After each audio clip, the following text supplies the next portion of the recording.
Welcome, everybody, to the ConTech Exec Podcast. I'm here today with my friend Jack Carrere from Prokeep. Jack, how are things going on your side of the planet? Going pretty well, Robert. I appreciate you having me on and talking a little bit more about our order engine, which we just released to our customers, and we're having. So let's kind of clarify this. You Prokeep an order engine. Can you give me a little background? How'd you get it up and running? What triggered this whole thing, and then kind of what's it all about? Yeah, I'll give you there's a long version and there's a shorter version. But yeah, I have two other co-founders. We started back in 2018 and started working on a product for contractors to help them better manage their business and communication on job sites, keeping customers organized. That ultimately led us to our current customers, distributors, because where do contractors go to hang out and get material? It's to suppliers most often. And you found out that distributors were just as confused as construction people were. The same communication, workflow, procurement challenges go up the supply chain. So our initial product was helping manage orders coming over through text message, because we found that a lot of distributors, were managing orders coming over text message through personal phones. So we helped organize that with our first product, basically making it easy for contractors who are out in the field. They need material. They're trying to procure something, for that day, to reach their guy at the counter to get that order in and, get the material on site as quick as possible. Typically that was before us managed on personal devices. So if that guy at the counter's out or, at lunch or on vacation, then, that can lead to some pretty brutal delays and frustration. Yeah, well, yeah, you don't want to show up at the job site. You can't find your stuff and you're calling the guy at the counter and that person is not there, right? And you can't seem to reach anybody. So you can't make your daily plan, or you had a daily plan and suddenly it's shot, right? So so it kind of distributed over, like, who are you working with today that some of these construction folks would know? Yeah. So, initially, so we're based in New Orleans, Louisiana. So initially it was, some smaller regional shops. I'll give a shout out to our first customer, Flick Distribution in Harahan, Louisiana, and then expanded to AC Supply in Dallas, and then Mar High up in Portland, Oregon. But today we work with brands that you might be familiar with: ABC Supply out of Wisconsin. Ferguson is another one of our customers. If you're up in Canada, Wolseley is another one of our customers. So as you grow and evolve, the product, has been successful being implemented, at smaller shops that might be more regional in nature, or, larger publicly traded companies. And then one last thing I'll offer here is we started an HVAC distribution. That was, our initial wedge, but have grown to the Rexels of the world for electrical, building material supply, plumbing, and a whole host of others in between. It's been fun to work in the construction industry because, as you know, there's a lot of opportunities to go and solve and make workflow more efficient. Yeah, well, and that's the thing. Like, you and I were talking before this. I spent a lot of time. Ferguson's was one of my, big places to go. They have a lot of products, right? Whether it's, interior products, plumbing products, appliances, whatever it is, they've got a lot of different products that need to be available. Now, my experience with them was always good, but I can understand that when you're dealing with, multiple project managers, people trying to get their products, not simply just from them, but just from anybody, and you've got multiple phone calls and somebody's not there to, make the answer, or there's delays, that's a real problem. So kind of give me the basic format. You say you work with more ordering from text message or communicating via text message. How does that work with Prokeep and within the distributor? Like, how does that mesh together? Yeah, so I mean the product's evolved quite a bit from the early days. Like, the frame of reference is we help our customers, distributors, take more orders and then get more orders. So on the take more orders, we want to make it as easy as possible for contractors, in the construction field to place their order with their distributor of choice. So that could be over text message for a lot of people. That could be over email. Basically, all those things come into a unified inbox that's spread out across, the inside sales team or counter team for a particular location. So that helps with efficiency. One guy might be slammed because, there's a line in front of him, but, that order can be claimed by another individual on the counter. And then, once it's claimed, that counter person, inside salesperson starts to work that order and, starts to fulfill the request. We recently just launched a new product called Order Automation, which allows that rep to match whatever came in on that, order ticket with what's in the ERP automatically using AI, which dramatically improves the efficiency for them, because often, as you know, like the first to quote, first to get back price and availability wins the opportunity. So we want to help our customers be faster, be more responsive. That's on the take more orders.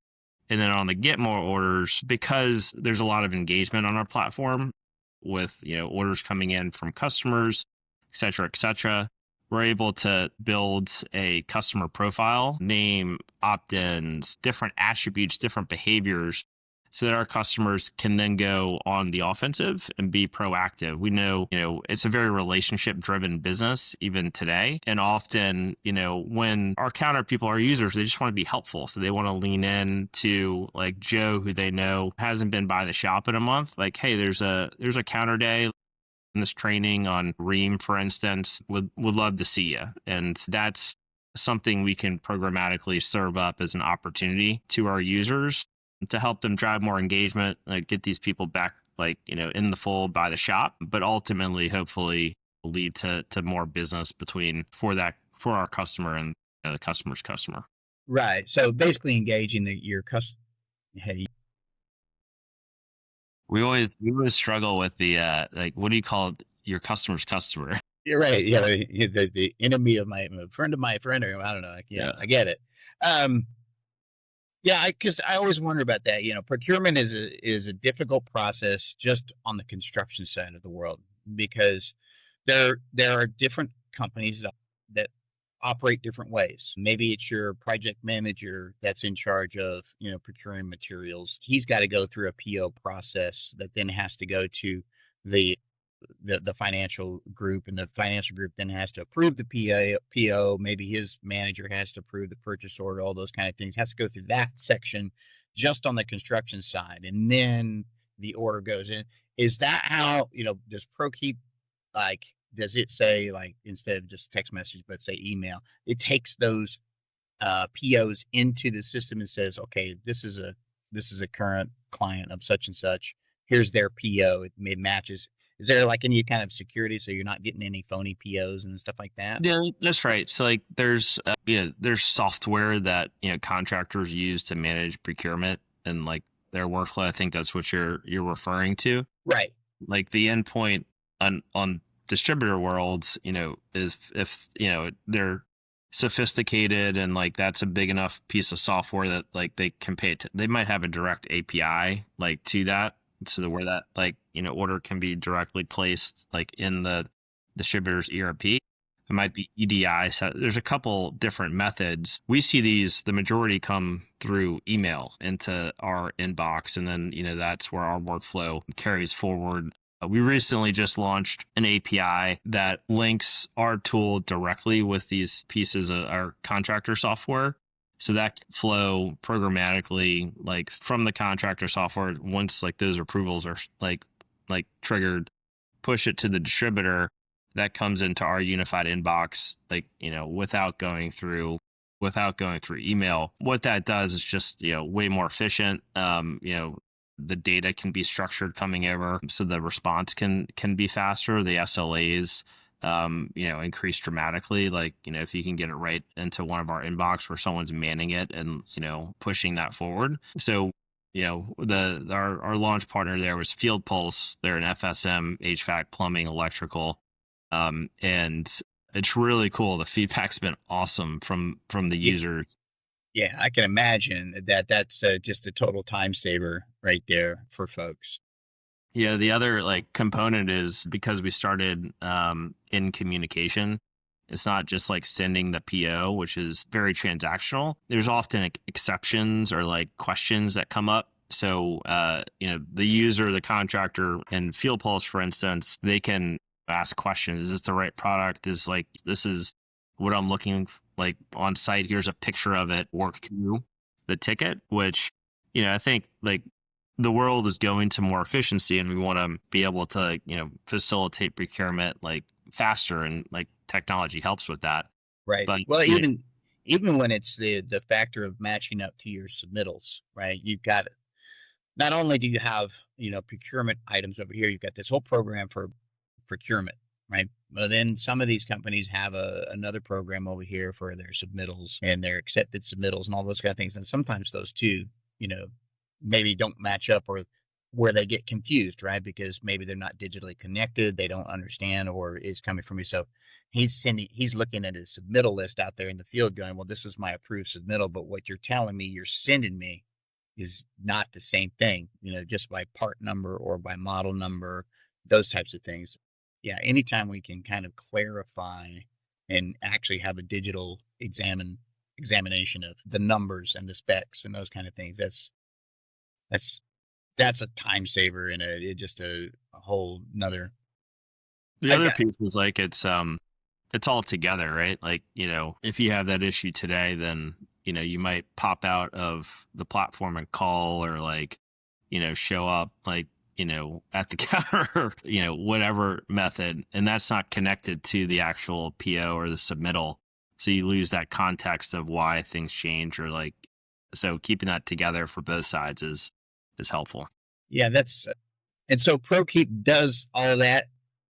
It understands that. I'm trying to wrap my head around it. Like, your connection between the construction client and the distributor client, is the kind of a fully digital connection. So it can be, but so there's, dozens of tools that contractors use for procurement and managing their business. And, some are project focused. That might be the Procores of the world. Mm-hmm. And then there's, those contractors that work on like service work and repair, replace, and those are the service titans of the world. Right. So we know our customers are using these tools, and my thesis is more and more procurement's going to be done like within these tools versus like popping out into a different experience. Calling, emailing, going to the distributor's website, whatever. So we're making a bet like, hey, like we're in a good position because we have over 1,000 distributors on our platform, 8,500 locations, 40,000 users.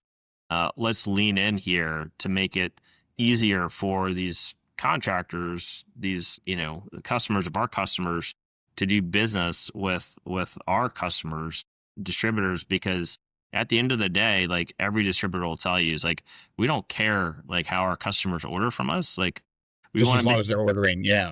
we want to make it as easy as possible for them to, whether it's like, walk in, like, on a 2x4, they've written something, email, like through a digital method. So that's what we want to be helpful to facilitate. Yeah. So you said you made a transition. You originally started out kind of more on the construction side of the world and then made this transition. What was the deciding factor on that? What was the thing that said, hey, distributors have got more problems than construction companies have? Was it, how did that trigger? I'm interested in kind of hearing about that.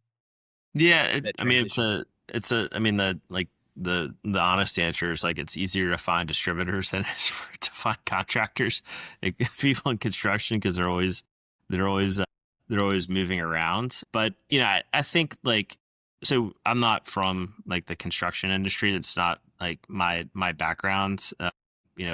Studied engineering in college, and then did management consulting. So like always like leaned in to help like solve problems. Like I enjoy like building, and so me and my co-founder were buying houses, like starting our like, our lives, like having kids, and, started to get introduced to like, old house, like, lots of things to fix. And you're like, wow, there's like, these are like real awesome technicians or like tradespeople, and like they do good work, but there's a lot of opportunity to help them on the business side. They don't care about the business side as much, like, especially if you're, on the residential side and, smaller, which is what we're dealing with. So, that naturally led us to distributors, and they were just so gracious with their time. And like, they saw that like at some point after like you get chased off a couple parking lots and like, why are you here? Like, harassing my counter, you build trust, and, they started to lean in like, hey, like we have this like, can you help us solve it? And Yeah.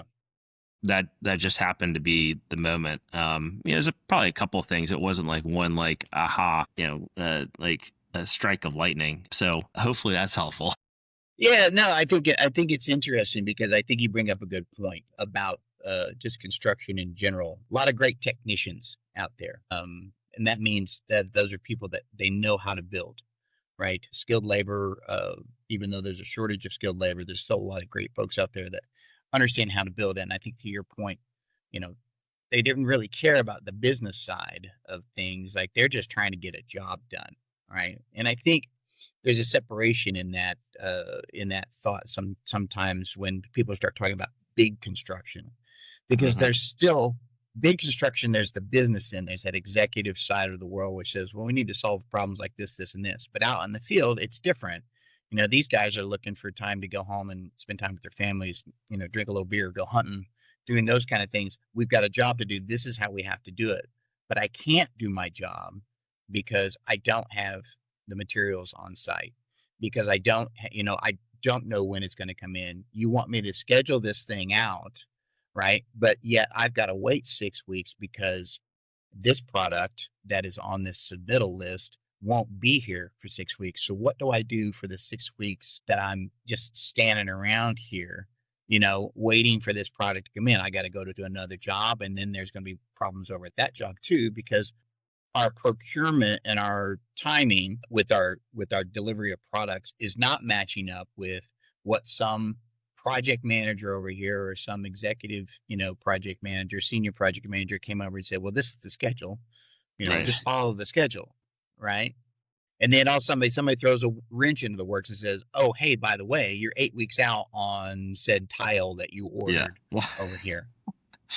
It's a real thing. And like so one way like we help there is helping our customers deliver better transparency to the field on like when things will be delivered and on site. So something set for delivery on like Monday, we'll notify that the person who purchased, like, hey, like this will be, on site at noon. Like, here's what you should expect. And a lot of times, like, that's not a sophisticated technology thing, but when you like, how do you reply to that? How do you get, like, if that's not the right time, how do you tell the person, well, I actually need that at 9 because like my tile guy is going to be on site like at that moment. And, otherwise I'm going to lose him for the week because he's going to jump to another job. So, we offer the ability for that, like, GC in this case to respond back and say, hey, like, I need this at 9. Like, can we like, expedite and like, can I get the delivery for the day?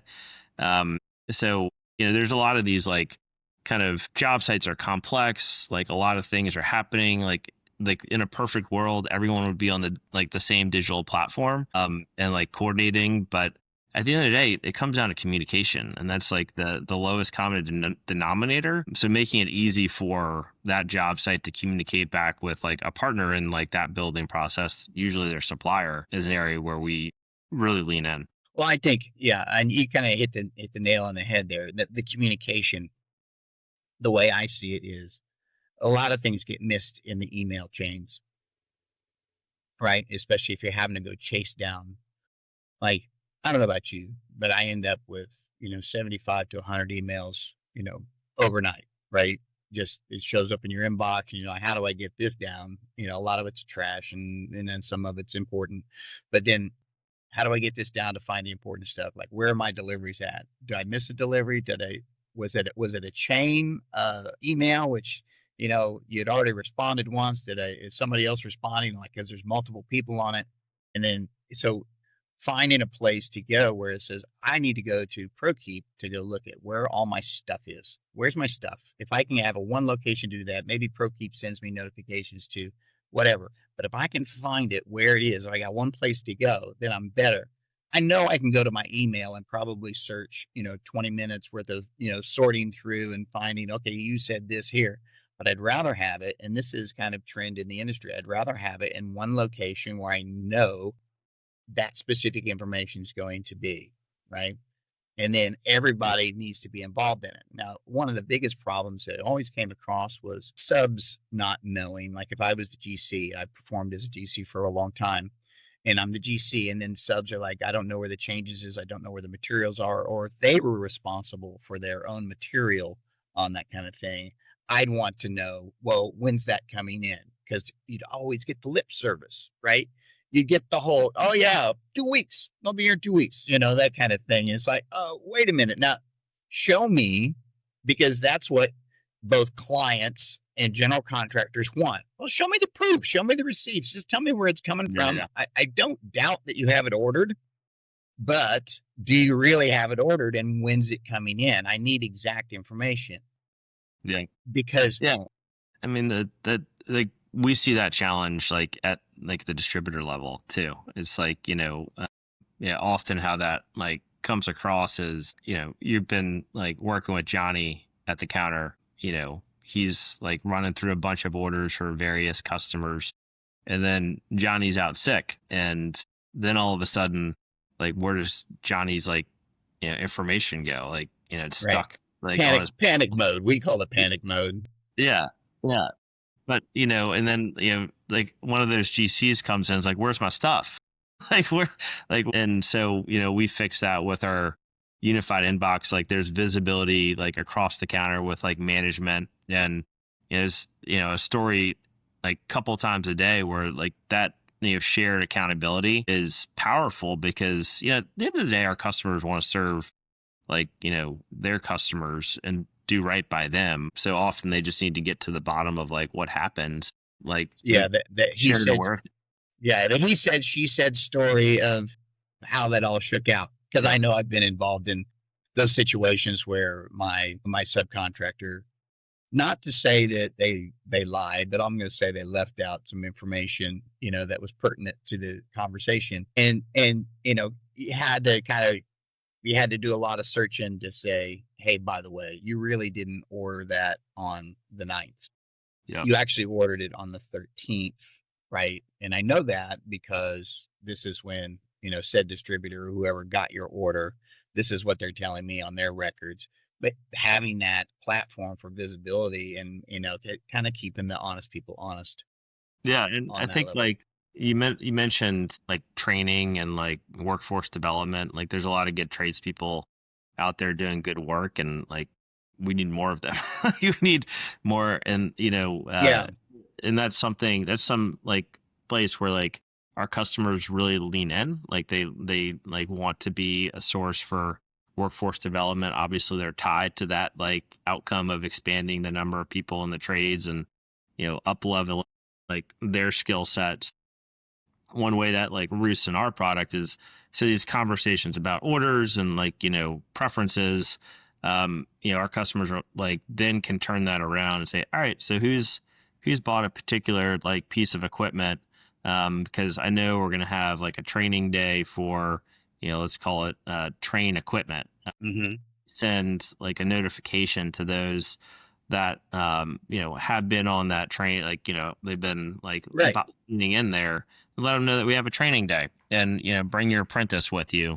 So yes, they can take part in like the pizza and like in the learning. So that's one way that our customers are leaning into, like, and it's an effect of having everything in one place again. Like, scattering information is great until like you need to like leverage that collective intelligence to take an action. Right. Scattered information leads to scattered operation. And that's true. It doesn't matter what business that you're in. But I like what you said about training. I'm a big proponent of training people. Like I said, when I started out as a carpenter's apprentice, worked my way up through the hierarchy of sorts. But you got to learn. You don't know what you don't know. And kind of ties into that whole thing of you can be a great technician, meaning if I've got HVAC guys out there that are out there working, I don't want them spending their time on their phone, trying to figure out where the material is. That's not that's not really what I would need them doing. What I need them doing is I need them installing that unit, whether it's on the roof and getting that stuff connected up and hooked up and those kind of things. I need them not worrying about where is my stuff rather than how am I to get that stuff from that ground onto this roof, put this RTU in and then start the ducting work, those kind of things. Those are the jobs that I need them to do. But what's happening in the industry is they're spending a lot of time, bringing folks in and they train them on how to install the RTU and all that kind of stuff. But what they don't train them for is that downtime stuff, which is how to expedite, hey, by the way, you're kind of responsible for, the delivery and that kind of thing and tracking when this is going to be. You're also going to be kind of responsible for your schedule and kind of helping out in that direction, helping the PM or communicating with the PM. And it's that big thing of, where do I go? If I got one place to go, if I just go to, to Prokeep or I go to my distributor's website, wherever it is that's housed this information, great. We need to train them up. And then also the bonus of this is if there's new information on, say, train equipment or whatever, right? Guess what? Here's what we provide. Here's what we communicate with.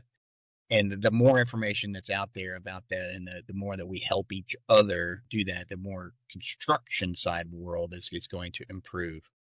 I agree.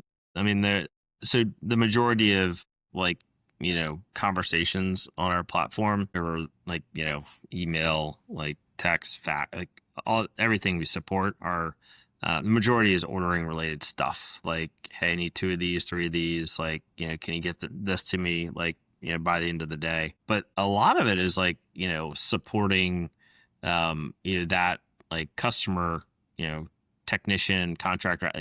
Hey, I haven't I'm working through this fix right now. Can you help me understand what I do next? So there's there's an element of and often it's here's the exploded view of what you're doing. I pulled this off the Train website because when you're out in the field and you're working with your hands all last thing you want to do is go fat finger a phone and try and find the thing on your own. That's improving with AI that is helping you. Right. The search of troubleshooting search. Yeah. Yes. But there's still this element of, the guy that you've been working with at the Train distributor for the last 10 years, he kind of knows what you're looking for because they have a relationship and you can move things along. But I totally get it. And that is a big deal too. One of the things, I built a lot of restaurants, and so I used to work with captive air, which is the big hood vents and those kind of things, and over the ovens and those kind of things back in the kitchen. And I always remember, I always had to develop great relationships with my local captive air distributor.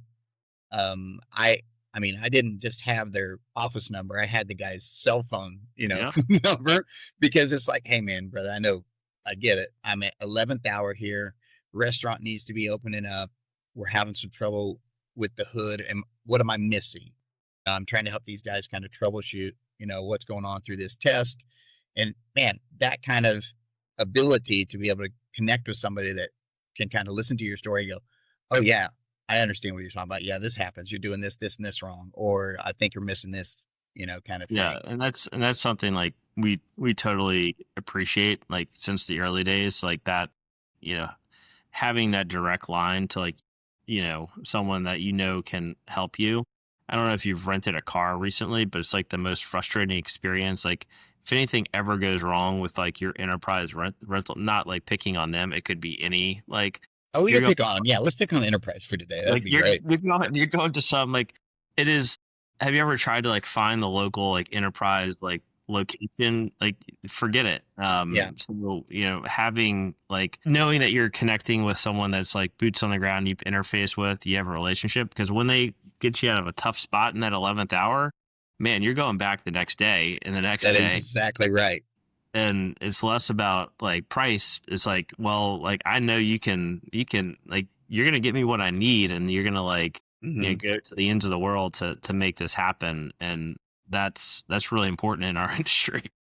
Yeah, well, and like I said, when we started this, when we all start this thing, procurement, it's a relationship business anyway, because people want to do business with other people, right? Real people, real connections. And a lot of times they don't really know who that person is until they've dealt with them a few times to really feel like whether they can deliver, right? People definitely don't want to deal with robots. They don't want to deal with chat bots. Nobody wants that because it goes nowhere. I don't know how many times have you been on like your banking website or something like that, and all you want to do is just I need to check this about my account or whatever that is. And it doesn't have to be a bank account, it can be anything. And they've got this chat bot that's standing like in between. We really want to help you today, but I need to know this specific information. One of the things that I struggle with when it comes to the digital age, and I call it the age of AI and those kind of things, is that I don't want it to interfere with the real connections that you have with humans. I can't see that ever being a productive result of replacing, at the end of the day, that human interaction, that human understanding of, I know where you are, I understand what you're going through, let me help you, That's right? right. And Yeah, I so, think like for like just to put that in our context, because I think that's a really really important point. Is we want to help our users typically, like, again, counter inside, like work smarter and be able to deliver service faster, but also maintain that human relationship they have like with the customer. So that's why we're very like specific with how we're using AI in our product. So when a order comes in from a contractor, we're helping that like person, that inside salesperson, deliver a service smarter and faster. But they're there to like answer the nuanced questions, or throw out a like how'd your kid do at the game last night, like like just like, because that's the stuff where our customers win, because that's stickiness, it's like extra layer of service, and that's where we think AI helps our customers win and can really be a force. yeah, and we definitely want to do that. I always say that, like in the construction industry, I want to say that I can't allow technology to lead construction, but I can allow construction to lead technology. Yeah. And a lot of times people get that backwards, when somebody from a technology position feels like, oh, I see your problem. Don't worry about it. I got to handle. But yet they've never stepped foot on a job site. They have no idea, the 50 different things that can go wrong at basically any moment. And so I always try to want to say, I want to know from construction people about how their technology is performing. I don't want to know from technology people about how the construction is performing. And this is the same thing with AI. I believe AI is a good thing at some levels, but too much of a good thing. What do they say? Too much of a good thing can become a bad thing. I don't know how that all goes. Yeah. But again, it's like we have to be smart. We have to be thinking about this. Is like we're still in a human world here. Yeah. I do not wish to be replaced, by any sort of AI. Yeah. I want people to be real with one another, and as much as I love it, working in the technology field, one of the things that I always try to tell my clients and the people that I work with is like, look, before you think you're going to solve something with a piece of software or something like that, you're going to spend your money here and spend your money. Like, can you look at yourself first? Look at your process first, because I'm sure you've seen it where people go to use your software, but their process is broken, right? Yeah. It's backwards. It doesn't. I'm sure you've gotten the story of you're going to implement your software into some distributor, and then the one person over here to the side goes, well, we don't do it like that. That's not how we do it. We do it like this. And you're like, well, maybe you might want to think about, adjusting that process a little bit. Yeah. It's, I often say probably once a day, we're just as much a behavior change company as we are a technology company. My leadership style is I want to lead from the front. One thing that I ask everybody in the company do, because we're a technology company, we're like, in like a warehouse here in New Orleans and plugging away on our computer screens, is to get out and visit a customer at least once a quarter and sit there and just like, be there and like feel it and because it's going to help you understand the use cases, therefore develop hopefully better products and better solutions within the constraints that our customers have. So that's a really important thing for us is understanding what we're like, what's the goal here, what's our shared goal, and then understanding like the constraints, which is often like you have to get out there and see people Yeah. and be in their space to feel that guy that just is resistant to the product. But when you're there, like you can walk around the counter and say, hey, like, this is, could be a good place for you to start. Like, this is something I've seen success with, like working with other people like you. I got a good story about that. So like I said, I come from the construction world, like 30 years sweating it out, like started at the bottom, worked my way up. So then in my later years, I had worked with the software company, and it was about, collecting, time and productivity capture in the field, right? And maybe check in, check out, attendance, those kind of things. And it was all digital products. Well, I said, we're going to run a pilot, and I want to bring these certain programmers, these folks with me, so that they understand what it means to go through. And it wasn't, I don't think we were 30 minutes into the whole thing when the guys had to don all the PPE, because we were on site. We had to don all the PPE. We had hard hats, glasses, gloves, everything. We had to be there because that's the only way that you can enter into a site. And so we're trying to implement this biometric detection thing. Well, guess what? There's problems, right?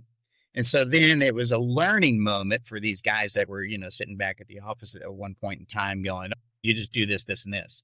It's different when you're out there in the field and you have problems, right? Because it's 105 degrees outside in Texas and you've got problems. You can't get everybody checked in and you're sweating, literally, not just metaphorically, but you are sweating and you're sitting there going, how do I fix this? And you're under pressure. And that's the learning moment for technologists, I'll say, to say, hey, look, you got to put yourself in your client's shoes, right? Yeah. You got to be out there maybe once or twice to get out there and start sweating it out a little bit and start to feel the kind of pressure. Because here's the thing, you had to solve that technology problem while you're sweating. You're like, these guys still had the rest of the day that they had to sweat out the rest of the problems for the day. The last thing they want is to have problems with their technology, because like we talked about earlier, they're not computer people. They're not like that business kind of, they don't have that mentality. Like they want to go get to whatever, hanging the drywall. They want to get to installing that RTU. They want to go plumb something. That's the things that they're trying to focus on because they know kind of what to expect there. But when they don't have that technology in front of them that makes it easier for them or helps them skip a few steps, I guess, to try to get going, it becomes a real issue. And I think that's the biggest problem that technology has in the construction world. I mean, even in the distributor world, right? When you've got a guy at the counter, it's like, I know I got to go through all this crap, but is there something that'll make it a little bit easier so that I can get my parts delivered to said person? Yeah, and to like kind of bring it back to an earlier part of the conversation, like workforce development and training, distribution has a similar challenge. It's like you bring someone new onto the counter or like, in this inside sales role, there's, 30, 40,000 SKUs like in the warehouse behind them. And, when they're interfacing with the ERP, like, often search is broken within that ERP and they have to learn the SKU numbers and like, how do you like translate that, like what like that guy has learned by osmosis for like the last years. Yeah, like that old legacy character search, Yeah. and you type it, you put an N, and then if you put an A or you put a C or you got the wrong order, it's not going to find it. There's like, hacks at that, like, old dog at the counter knows that like the greenhorn doesn't. And so that's like another area where like we're implementing AI to help that like newer person find the products and earn trust with his customers faster so that they know that he can be counted on.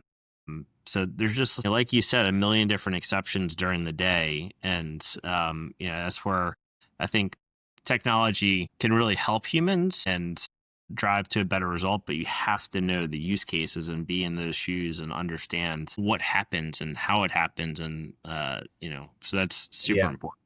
Yeah. I always like, there's a term in technology like UI, UX, right? Mm-hmm. And somebody asked me the other day, what's UI, UX? And I says, well, it's kind of like how you see this thing performing in front of you on your device. That's as simple as I can explain it. How was your experience with this format, right? And is a very simple explanation to probably a more larger, more complex, term. But I think that's the thing is each person's experience with the software is going to be different. Everybody's perspective is going to be different. Their approach is going to be different, especially if you've had no experience. I got an older gentleman or an older lady that has no experience with technology. They just basically have been, you go down this path, this path, and that's all I need you to do. And then all of a sudden you change things like the UI UX changes, the interface changes. Like you moved a symbol from this spot over here to this over here because it was better. Well, that's going to affect, So I think it's interesting to think about when we think about technology, the complexities in it, but also when we think about it, how it ultimately affects, like, I guess, the kind of bottom line user, right? How does that work? And again, I think it goes back to your point of we got to get out in the field. We got to go see what their Yeah. life is like a little I bit. think simplicity is like not a dirty term here. Like we want to make like the simplest, like I hate to, like we want to make our product as simple as like possible for our users, and so they can easily understand the tool, like why it's like important for their day, and start to use it. And then as they uncover more use cases, it can become more sophisticated. But even for like, contractors who interface with they don't know they're interfacing with Prokeep. They're just like texting like they typically do, emailing like they typically do. Mm-hmm. We don't want to change their behaviors because like that's a whole nother can of worms, trying to like, get two sides of like contractors and distributors to like change like how they procure materials across like, like we have over 3 million contractors that like we see on our platform in a given year.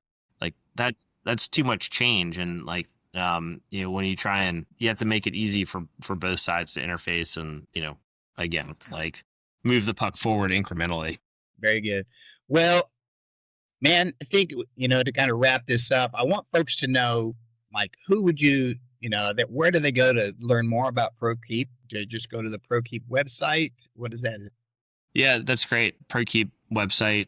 There's a whole host of materials on there you can learn about us, but also a lot of, if you go to the resource tab, there's a lot of educational content there. Again, like we work with over 1,000 distributor customers and have a bunch of 40,000 users that interface with over 3 million like customers or contractors. So we built a pretty robust resource library for that you can search around and find different hacks or checklists or different things to help you be a little better. And I will say, look, if you're a small to mid-sized contractor and you're looking for some resources like that, this is a good place to go because, again, not only does it's great information source, but it's also a space where you can start working with some of their distributors and then have direct connection to some of those places where you may not have had connection to before or didn't know where to start. So again, I think this is a great thing. So I would recommend you definitely going to Prokeep's website, checking out those resources and doing those things. Thank you so much for spending some time with me today. I appreciate it. I know you're a busy man. You got a lot going on. But I definitely want to stay in touch with you and maybe get you back on here in 2026 and we'll kind of talk and see about what 2026 looks like. It's awesome. Appreciate this. Was a lot of fun and have a great weekend. Hey, yeah, all right. Everybody have a good weekend. Thanks so much. And we'll see you guys next time on the ConTech Exec.